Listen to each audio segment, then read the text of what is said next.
We just need somebody to call in and just yell at me real quick, though. You don't know what you're talking about. Zach Wilson. All right, so we got Broncos, Texans. These teams, you know what? This is a good one. And you know what? Lightweight, these teams are a little bit of rivals in a sense. The Gary Kubiak Bowl, and it seemed like every old Bronco went to Houston for a decade. And then it seemed like every good Texan went to the Broncos for a decade. So it's just been a real funny thing with this. But this is a hell of a game right here. And CJ Stroud finds himself in back-to-back home game situations that are playoff type situations. And this is where we really test if the kid is ready. And that's what I keep trying to explain to everybody.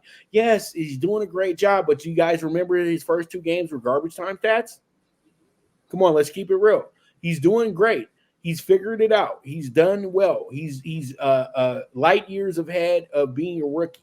But that doesn't mean he's one of the better quarterbacks in the league. He's just able to take advantage of a great situation with guys that you didn't take seriously. And so now when next year comes around, it'll be a different animal for CJ. But really next year came now because people are reviewing tape. They're doubling down on the tape and seeing exactly what his flaws truly are. And I know that they're going to say he had a great game against the Jaguars, but he didn't. If he had a great game against the Jaguars, they would have won. Let's keep it real. Did he have a great game against the Cardinals? Not really. He had a lot of stats, but they almost lost that game. They've been winning games because they've been able to survive. It's not that they're the better team. It's that they're surviving. And that's great because that's the coach. That's coaching. That's what great coaching looks like. But that great coaching can't really transition this roster to truly being a playoff team. So I've always thought the Texans have been placeholders. You got hot at a certain time of the season. You don't want to be the hottest team in October. I keep trying to get everybody to understand that part, Jeff. The hottest team at the top of November. You want to be the hottest team mid-December with a winning record. That's what you want to be because you take that momentum with you into the playoffs. In this game, you got a team that's ascending and you got a team that's descending. This is not a hard play for me. I'm only putting a 3.5 because CJ presents an element that says he could win this game.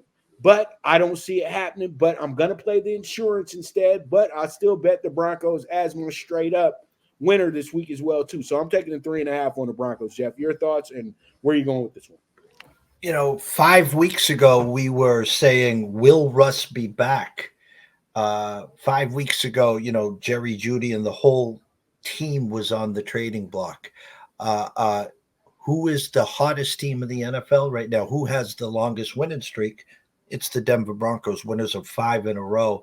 And Russ starting to look like Russ. The true number one wide receiver in Denver is not Jerry Jeudy, it's Courtland Sutton. The two-headed monster, Javonte Williams and Samaje Perine. And what has really jump-started the Broncos is their defense. It's not the Orange Crush of the late 80s and 90s, but it's a defense that is coming together and playing well as a team, as a unit. I love DeMeco Ryan. I love everything that he's done. For fantasy purposes, CJ Stroud, I wish I had him. I got him nowhere. I do have a lot of Tank Dell, Nico Collins, Dalton Schultz, but a game where CJ Stroud did not play well. And they still had an opportunity, and they actually got doinked 58, 59 yarded to tie it to bring it to overtime. I, too, like the Broncos. I like them plus the 3.5. This game's going to come down to first one to 27, Bops. I got the Broncos 27-24. I think they win, they cover, and they go to 7-5, winners of 6-0. Hey, sounds good to me. And you know what? It's funny because we have certain Broncos fans that now are back on the train, and they literally said this team needed to be blown up week 5. This is why you guys just sound so stupid when you're talking about sports, because the thing is, at the end of the day, I said this on this show every single week as they were winning games. Jeff is my witness. Experienced coach, experienced quarterback can work themselves out of this situation. Rookie quarterback, rookie coach ain't gonna work themselves out this situation. I've been watching this league for 30 some odd years, bro. And every time I've seen an experienced coach have a slow start, they always have a fast finish. And every time I see a rookie coach have a fast start, they always have a messed up finish because they don't know how to coach at that time of the year. But they were able to drop in some wins with some good motivation. You know what I mean? At the end of the day. And that's exactly what I see in this matchup. DeMeco is going to be a great coach moving forward. But you're not ready yet. That's just all it is. Your roster's not built yet. It's just not built yet. That's all it is. But you know what? Everybody talks about CJ, but the defense has been the one that's kept these boys in check. This is the defense has kept these guys in games. Period. Point blank. Because if that defense is getting cooked, they don't have a 6-5 record. It's that simple. Okay. All right. So let's move forward to our game before our next break, and that's going to be this one right here. Am I right? Is this the game before our next break? Let me make yes, sure. It's the Chargers. Okay. So here we are. Chargers, Patriots, +6. This is unbelievable that it's a +6 at Gillette, dude. Seriously. 20 some odd years of dominance, dude. And now we're down to +6s at Gillette.